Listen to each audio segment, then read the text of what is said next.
everyone. Today I've got Marshall Lyles with me. I'm Dr. Tanya De Ferrari, a counseling psychologist in Port Elizabeth, South Africa. And the reason why I'm having this chat with Marshall is because he's joining us next year for some workshops. Thanks so much for giving us your time to chat a little bit more about what we can expect from next year's workshops. It's my pleasure. I think maybe to do a quick intro in case people didn't see the first part of the interview is Marshall is where do I start? So a fully qualified EMDR practitioner and consultant. I know you hate this part. Hide behind the comment. Is that like one of those props you see on the movies where it's like actually empty? There's no coffee left. There is a little. We're gonna drain it. Um, just to let people know who they're listening to. Hey, it is important. I mean, I can always add in some of the stuff at the bottom, put your credentials in. But yeah, that the person that's sitting opposite me here, I can see being on your website recently doing a bunch of very different workshops, from the EMDR through to Sandtray and play therapy. And I mean, I can see that a lot of attachment stuff coming through. And, that your master's was in family psychology and that you're moving on to your PhD in marriage and family therapy. So, um, Marshall, next year, you're joining us in March, coming through to Gqeberha, as we're now called, formerly known as Port Elizabeth, and we'll be going through to a game reserve just down the road called Inyosi, where people can enjoy. So the first workshop is a 3-day one, and we're looking at EMDR through Sandtray therapy. And can you tell us a little bit more about that? What people can expect? Yes. So in that 3 days, the first day will be a review of the basics of Sandtray therapy. We'll be talking about the materials, how to have a deep connection to the materials you offer. And it's not about having an elaborate setup. It's about having a connection to what's available. So we'll be speaking about the materials. We'll be speaking about the history and development, how it is an inclusive modality for all ages and a variety of needs. And then we'll move on for the next 2 days of that 3-day opening to talking about how to welcome Sandtray into EMDR processing. And so we'll be walking through the phases, how to use Sandtray in history taking, onto creating resource, onto desensitization and reprocessing, and how to let it be involved in every step along the way. Gosh, I have so many questions, but I suppose those will be answered next year on the workshop. Um, in looking at that though, will we be doing any covering on work with children through this process, through the first one? Yes, we're gonna focus on examples that cover the lifespan.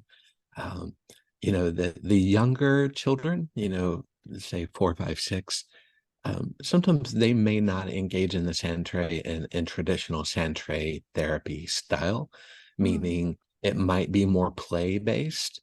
mm, But we will look at a couple of examples of what that would look like. We'll be showing examples of, older children and preteens, and then also adults. When it comes to Sandtray, I think we need to have ease working with any population, that we decide is going to be part of who we include into our work. But it's not that different working with a 10-year-old in sand than working with a 30-year-old. Verbal abilities might shift, but and we're going to be looking at all these things through an attachment lens. And when you start doing that, you're always working with the child part, even when you're with an adult. mhm. And so it's not going to be dramatically different. Tone will shift.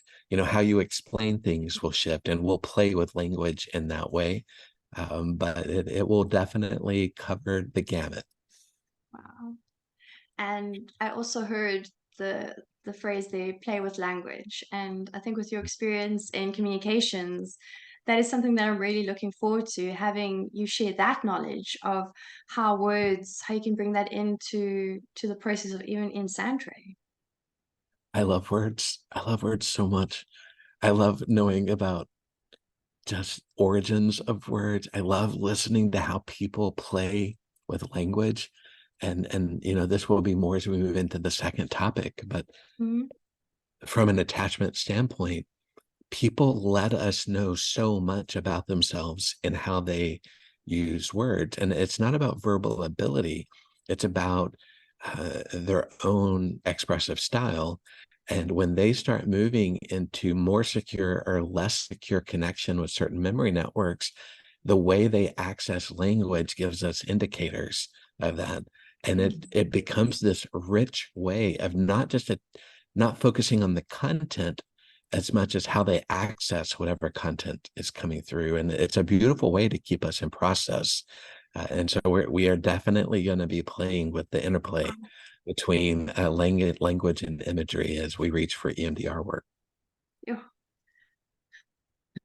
This is where I wish I had a fast forward button that we could be in March already.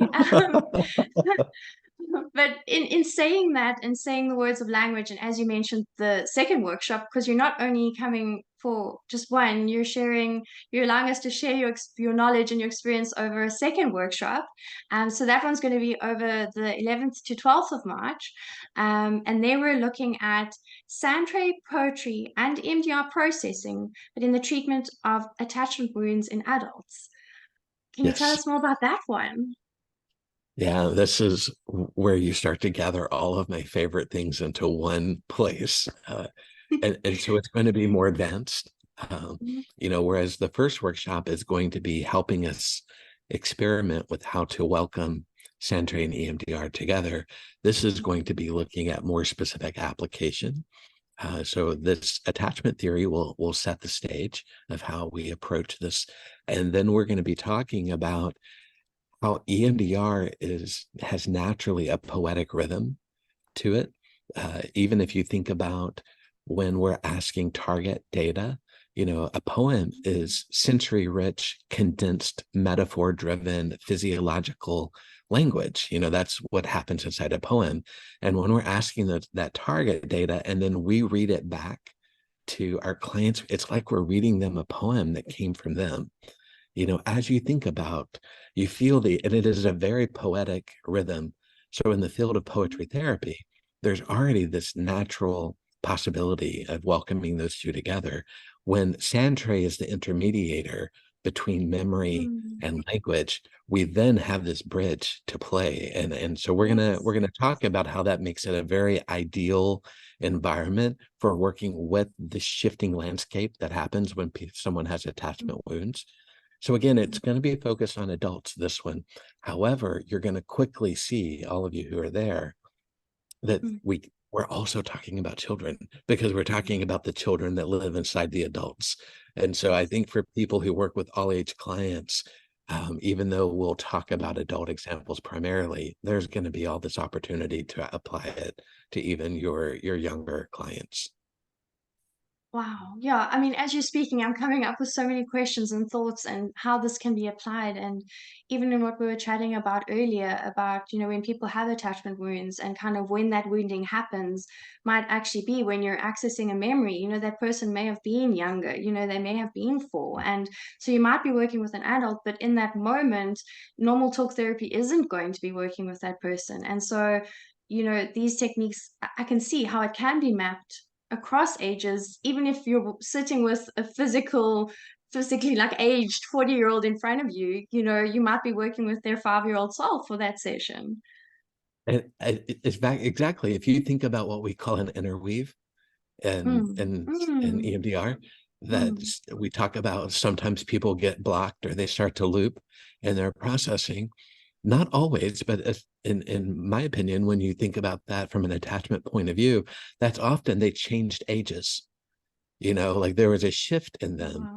And so Mm, us just having these added modalities that are appropriate for even younger parts of self or parts of self that need to speak in more truncated ways, like in the more poetic way, then mm, the the interweave possibilities explode, that we don't have to just keep trying to bring more language into a place where language might have been the place where they were blocked.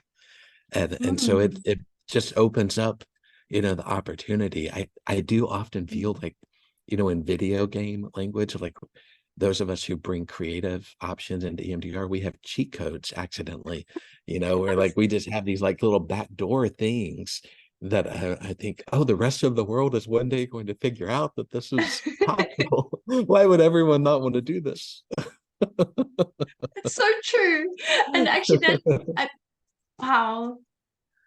Oh, Marshall, I think this has just sort of spurred I mean, I'm already there. I've booked my spots. I'm coming. I'm so excited. But just in hearing your passion and um the way you the way you see people, I think for me that is just what I can't wait to experience from you.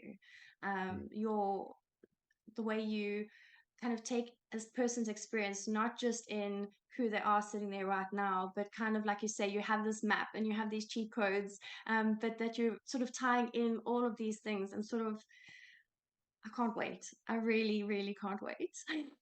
I can't wait either. I'm so excited to have everyone together. And Mm, before we wrap up, I need to mm. make you uncomfortable for a moment because I know you don't enjoy this any more than I do, but I would want everyone to know the amount of work you put in to making this work, Tanya, that it has been so much effort and you have just been a wonderful partner in making all this come to life. I'm very, very grateful.